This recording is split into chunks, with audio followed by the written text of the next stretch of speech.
fish and eggplant curry with rice, made with love. My mum used to make.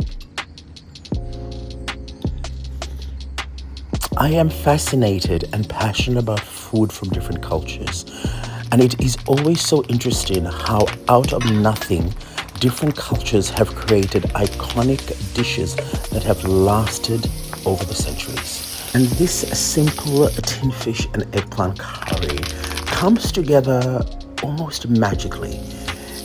These simple ingredients of garlic, chili, spices, onion, curry leaves, curry powder, and of course the two main ingredients, eggplant and tin fish, create such a amalgamation of deliciousness that it's hard to imagine how it first came to be.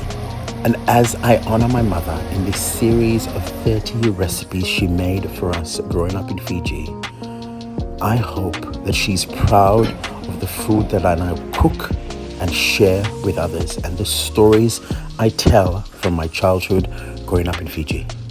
Tin fish and eggplant curry.